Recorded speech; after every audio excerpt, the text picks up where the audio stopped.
버스 안에서는 산길 아래 아득한 저쪽에 교회당의 종탑이며 회색의 나직한 일본식 2층 건물들이며 한옥 기와지붕들과 새마을 슬레이트 집들이 빼곡히 들어선 읍내가 내려다 보인다.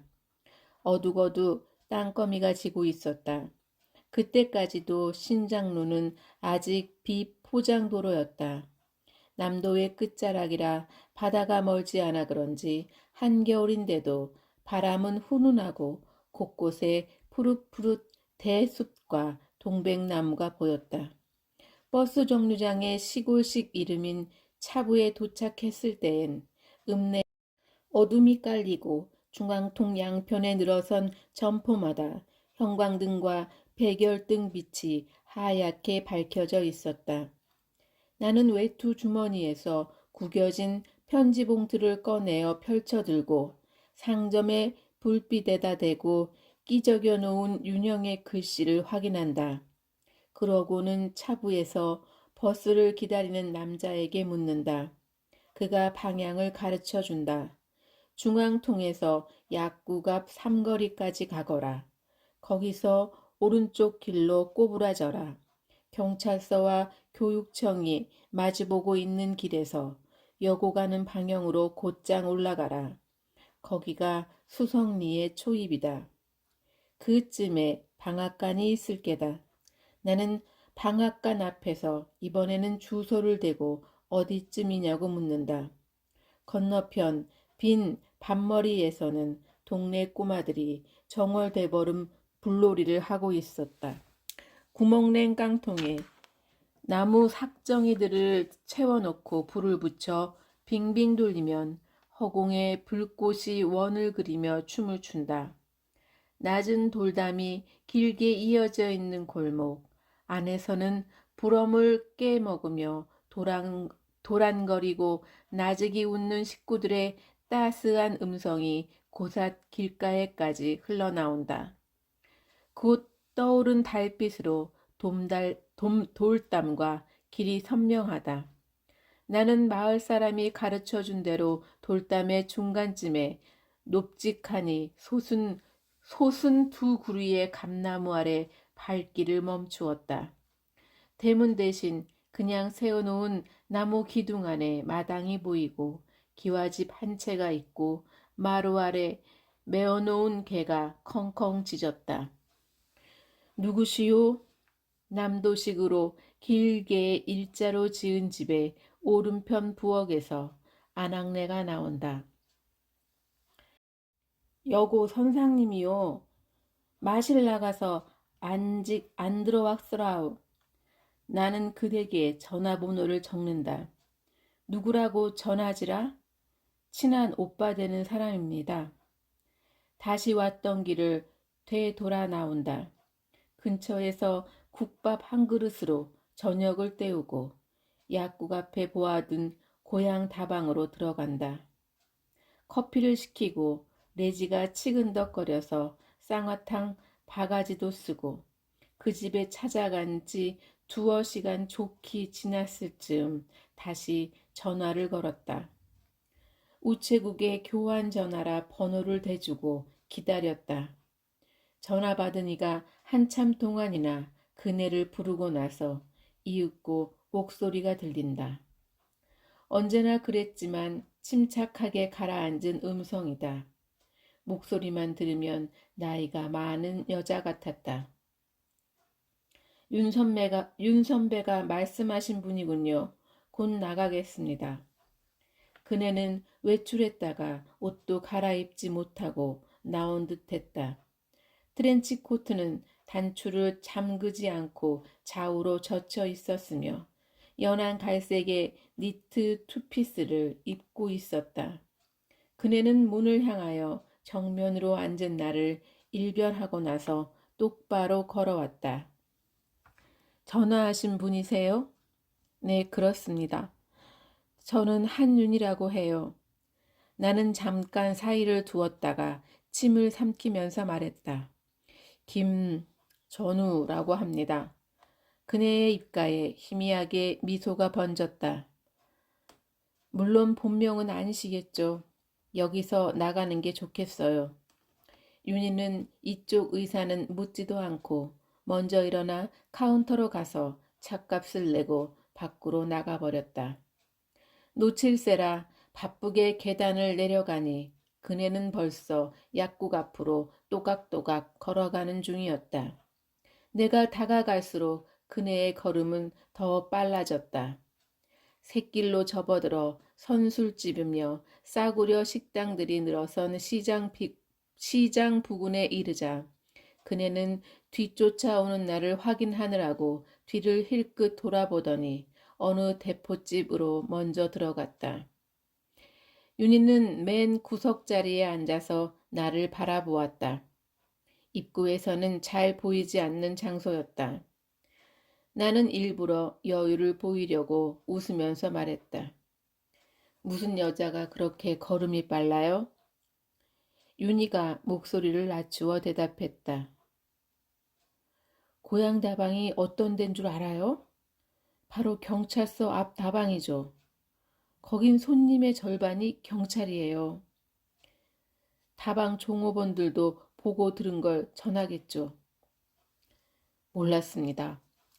잠수하신 지 얼마나 되었어요? 지난 가을부터요. 지칠 때가 됐네요. 사실 그런 셈이죠. 저녁 드셨어요? 도발이 제일조는 끼니를 거르지 마라입니다. 그럼 우리 소주 한 병만 들고 나서 가보도록 하죠. 어디로 갑니까? 오늘 밤 숙소요. 어디 다른 데 갈 곳 없죠?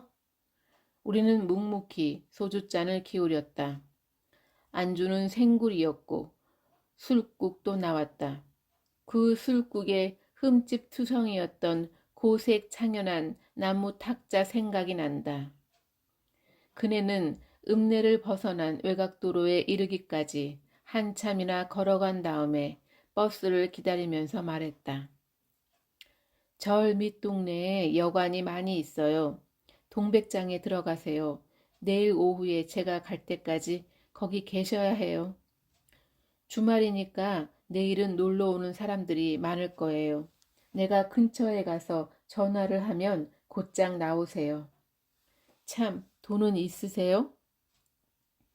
그네가 코트 주머니에서 돈을 꺼내어 탁자에 올려놓았다. 나는 노름판에 돈을 따먹듯이 지폐를 손가락으로 스멀스멀 덮어서 집어넣었다. 막차라 텅 빈 버스에 나는 올라탔고 윤희는 중천의 휘영청 솟아오른 달빛 속에 희뿌연한 자태로 서 있었다. 2. 병원에서 나온 뒤 나는 누님의 고층 아파트로 돌아왔다. 이 공간이 싫었다. 가족들이 제각기 문을 닫고 들어앉으면 완벽하게 폐쇄되는 감옥이나 마찬가지였기 때문이다. 여기서 나가면 어느 곳에라도 옛날 골목 같은 데는 남아있지 않았다. 자동차 아니거나 포장된 아스팔트와 여러 가지 모양과 색깔의 보도블록뿐이다. 나는 문득 7, 8년 전에 먼저 만기로 나간 동료 하나를 떠올렸고 수소문에서 그의 전화번호를 알아냈다. 전화를 하니까 그는 처음엔 말을 잇지 못했다. 나는 그가 정상으로 돌아오기를 침착하게 기다렸다. 나왔다는 소식은 모두들 알고 있었소. 서울로 여러 곳에 전화를 해봤지만 좀 쉬시도록 내버려 두라고 해서 여기서도 형님 쉴 곳을 마련해 놓고 연락 오기만 기다리고 있었습니다. 그래, 다들 잘 있지? 잘 있지요. 배부르고 등 따시고 세상이 참 많이 변했습디다. 어쩐지 그는 늙은이처럼 중얼거렸다.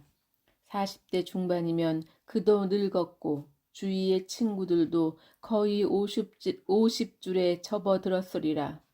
한 세대가 흘러가 버렸다. 광주. 그러나 이제 저 울렁거림 따위는 없다. 전에도 그 도시의 이름만 떠올려도 마치 글자 주위에 불의 링을 달아놓은 것처럼 뜨거운 불길이 활활 타오르는 느낌이었다.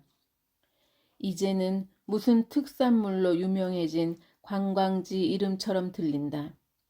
몇 년 만인가 나는 턱짓으로 숫자를 헤아려 보았다.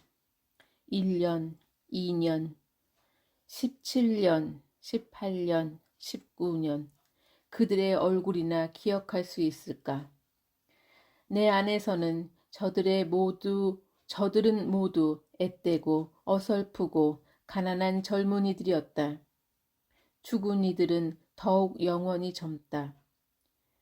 여행을 떠나기로 작정하고서 나는 교도소에서 가지고 나왔던 징역 보따리를 풀어 방 안에 마음대로 펼쳐놓았다. 초라한 속옷가지들과 겨울 스웨터 두어 벌, 두꺼운 털 양말, 목도리, 털실 장갑, 책 몇 권, 쓰다만 치약과 소리 억센 새 칫솔들, 그리고 일반 수애들이 만들어준 손바닥 운동기구와 금 거북상이 보였다. 손바닥 운동기구란 목공부 아이들이 틈틈이 염주와 함께 만든 것인데 향나무 막대를 타원형으로 깎아 나무침을 촘촘하게 박아놓은 물건이었다. 손이 시린 아침에 그것을 소나기에 넣고 조물락거리면 손바닥에 수지침을 맞는 것 같은 효과가 있어서 동상에도 안 걸리고 혈액순환에도 좋다고 하였다. 나는 이 손때 묻은 물건을 소나기에 넣고 쥐락펴락 해본다. 금 거북상은 관급 빨랫비누를 정교하게 깎아서 반짝이 페인트를 칠한 것인데 감방에 재수가 좋으라고 변소 옆 선반에 모셔두던 물건이었다. 그것들은 밖에 나오자마자 쓸쓸하게도 초라하고 남루한 물건으로 바뀌어 버렸다. 그거 다 버리지 그러니. 누님이 어깨 너머로 들여다보다가 말을 건넸다. 나중에 그럴 생각입니다.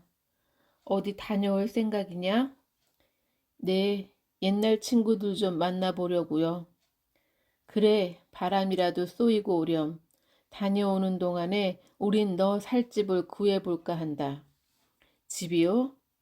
왜, 너도 이제부턴 살아갈 준비도 하고 장가도 들고 해야지. 어머니가 돌아가시기 전에 신신당부를 하셨어. 네 앞으로 준비해 두신 것도 있고. 혹시 누님 한 선생 주소 아세요? 내가 말했지? 편지 갖고 있다고. 너 괜찮겠지? 누님은 내게 가까이 다가앉았다. 아주 오래 있다가 얘기해 주려고 그랬는데 그 사람 죽었어. 나는 숨을 2번에 걸쳐 나누어서 크게 들이켰다가 천천히 내쉬었다. 처음에는 그냥 서랍에 넣어두고 있다가 네가 언제 나올지도 모르고 해서 내가 뜯어보고 말았다. 나는 고개를 숙이고 방바닥만 내려다보았다. 누님이 슬그머니 일어나더니 잠시 후에 방문을 열고 한 손으로 편지 묶음을 내밀었다. 이래도 되는지 모르겠다. 더 있다 주려고 했는데. 방문이 닫혔다. 윤희의 동그란 낯익은 글씨가 보였다. 그네가 근무하던 중부지방 소도시의 대학교 주소가 적힌 편지 봉투는 몇 년 동안에 누렇게 변색되어 있었고 누님의 학교로 온 편지였다. 편지는 모두 3통이었다. 하나는 1995년 11월, 그 다음이 96년 2월, 끝으로 96년 여름이라고만 적혀 있다. 현우 씨, 이렇게 오랜만에 당신의 이름을 써보니까 이미 세상에 없는 사람의 이름을 부르는 것 같아 가슴이 미어집니다. 그래요. 당신이 갈매를 떠난 지 언 15년째예요. 올림픽이 있던 해에 제가 교도소로 보낸 편지 받으셨어요? 나중에 아시게 되겠지만 그 무렵은 제게 아주 괴로운 시간이었어요. 그 뒤 5해 동안 외국에 나가 있었고요. 당신 덕분에 그림은 아주 열심히 그렸죠. 개인전을 2번 하고 나서 때려치웠는데 이젠 그리고 싶지 않아요. 온 세상에 탐욕스럽게 가득 찬 문화적 생산물에 질려 버렸다고나 할까? 당신은 헛간의 슬레이트 지붕에 매달린 고드름처럼 위태롭고 맑게 이 세상 중간에 걸려 있는데 이 편지는 당신의 아내도 당신의 자식도 아무것도 아닌 저의 것이니까 아마도 당신의 감방 안에까지는 당도하지도 못할지도 몰라요. 그렇다면 당신은 언제쯤 내 편지라도 읽게 될까요? 그래서 오 교수님을 생각해냈어요. 학교 주소는 알고 있거든요. 당신이 언젠가는 감형을 받게 된다고 당신 후배들이 말했지만 이제 와서 어떤 변화가 온데도 별로 반갑지가 않아요. 당신이 세상에 나오시는 게 반갑지 않다는 얘기가 아니라 이미 세계는 변했어요. 그리고 사람들은 일방적으로 뒤늦게 과오를 발견하기 시작했죠. 과오를 저지른 또 다른 편은 거봐라, 내 말이 맞지? 하는 식이랍니다. 아, 소중한 당신, 지금 뭘 생각하고 계세요? 나 좀 아파요. 별건 아니겠지만 오늘 병원에 가서 검진을 받을 작정이에요. 당신이 잘 인용하시던 말 저도 한번 써먹을게요. 폭풍 우의 날에도 시간은 지나간다. 오늘따라 바람이 많이 불어요. 유리창문이 덜컹덜컹 흔들릴 정도예요. 당신의 비좁은 창으로 수없이 많은 날의 바람과 비와 햇살이 지나가고 밤에는 별빛과 달빛이 그리고 새소리며 먼 인가의 소리들까지 들려오겠지요. 가끔 당신 꿈을 꾼 적이 있어요. 한데 이상하죠? 당신은 언제나 갈매에서 보았던 그 사람이에요. 아무리 말을 시켜도 대답이 없어요. 제가 당신에게 만난 걸 장만해 드리려고 주방을 설쳐 다니다가 돌아와 보면 베란다 문이 활짝 열려 있고 현관문도 휑하니 열려 있고 바람이 들어와 커튼을 한껏 부풀려서 펄럭이고 있었어요.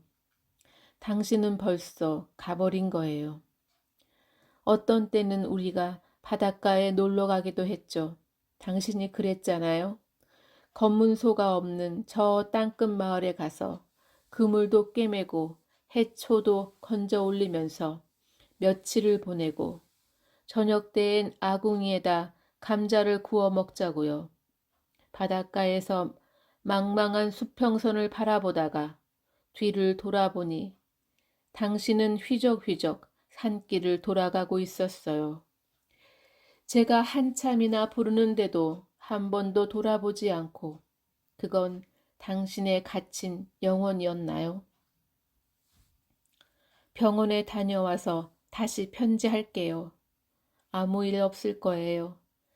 당신이 먼지 같은 이쪽의 삶으로 돌아올 때까지 저는 이렇게 정지되어 있어요. 다시 기운이 펄펄 나게 되살아날 거예요. 1995년 11월 윤희. 아, 그로부터 세월이 얼마나 지났는지 저도 놀랐어요. 그러니까 이 병원에 오기 전날 당신에게 편지를 했었지요. 당신을 잊고 있었던 건 아니에요. 처음엔 좀 놀랐죠. 별로 슬프지도 않았어요. 한윤이가 암이래요. 이미 많이 진행이 되었답니다.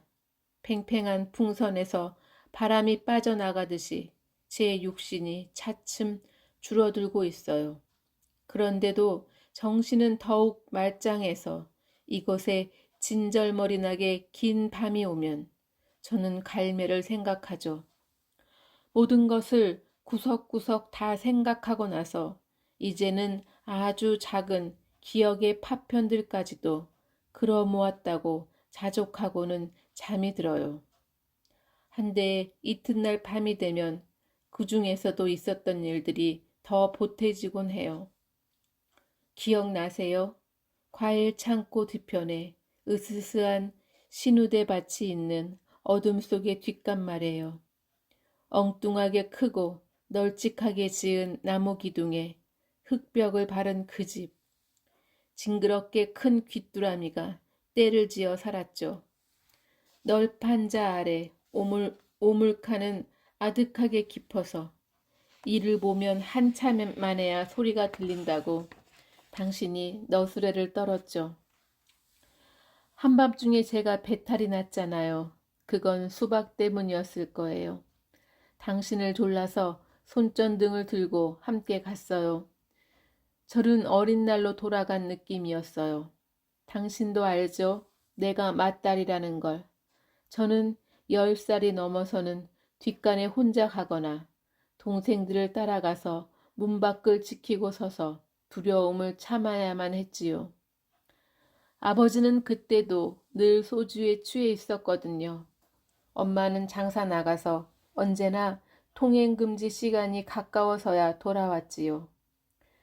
그러니까 제가 어렸을 때라고 하는 건 학교에 들어가기 전의 일이에요. 아버지 거기 있어? 응, 나 여기 있다. 염려 말고 천천히 누고 나오너라. 아버지, 아버지, 여기 있다니까. 그때처럼 내가 당신을 자꾸 불렀지요. 그러니까 당신은 무서우면 뒷간문을 열고 있어. 바람도 시원하고 별도 보인다 하셨어요. 문을 빠끔히 열었더니 참으로 별들이 금모래알 뿌려놓은 것처럼 가득 찬 밤하늘이 보였어요. 야, 별똥별이 친다. 나도 봤어요. 빗줄이 길고 나약하게 쭉 뻗어나가다가 어둠 가운데 사라졌어요. 그런 밤도 있었다는 걸 이 병원 침대에서 진통제를 맞고 누워서야 선명하게 기억해내다니.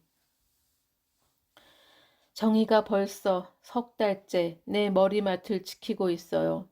물론 그앤 시집가서 애를 2씩이나 가진 아줌마가 됐어요. 엄마도 가끔 오시지만 맞은편에 앉아서 말없이 울다가 가시는 게 보기 싫어서 제발 자주 오시지 말라고 그랬어요. 이 편지 정희가 붙여줄 거예요. 당신이 옆에 있었으면 좋겠어요.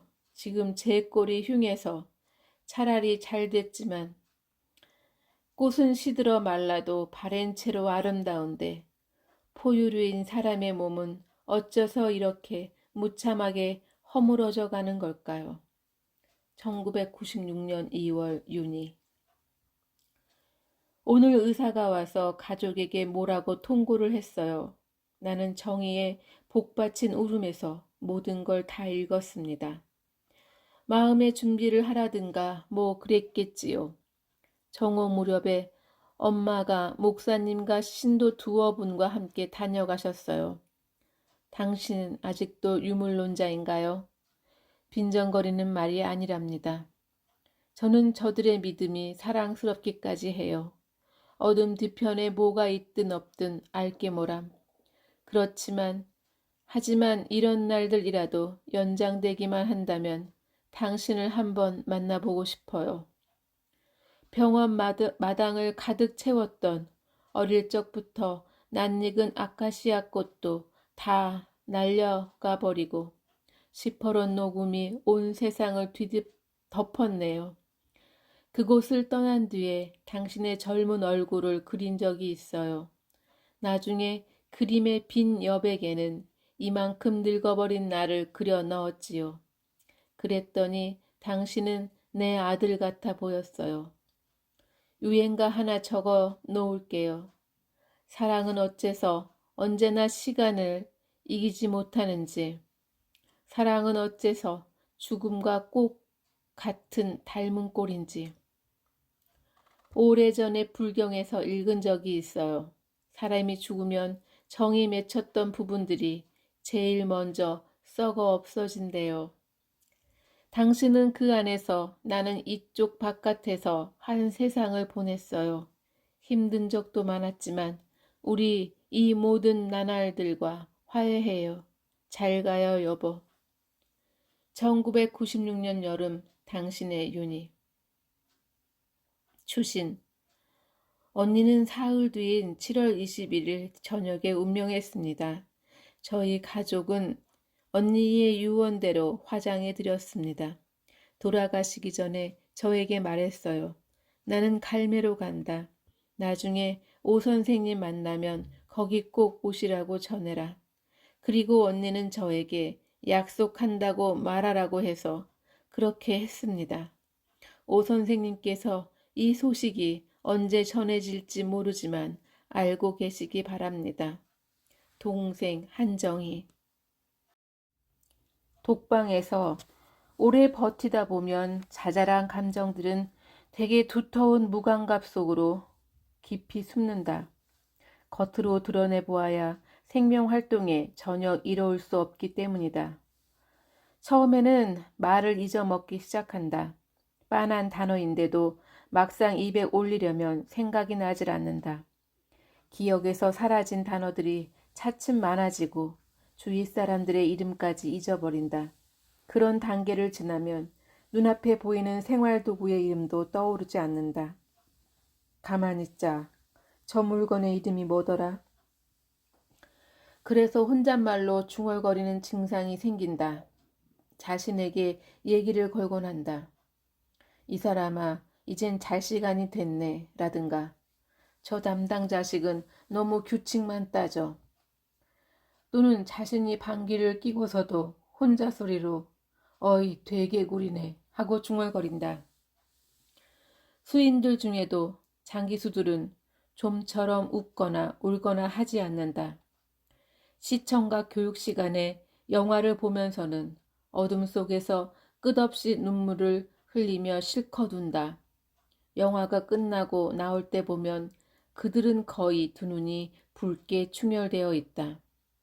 오랜 독거수의 특징은 감정의 표현을 빼앗긴다는 데 있었다. 우선 타인과 감정을 나눌 수가 없기 때문이다. 말을 잃고 감정을 잃고 추억조차도 표백되어 버린다. 나는 편지를 손에 든 채 방 안에 멍하니 앉아 있다가 문득 소스라쳐서 편지를 챙겨 봉투에 넣고는 여행 가려고 꾸려둔 가방의 제일 안쪽 지퍼를 열고 간직해 두었다.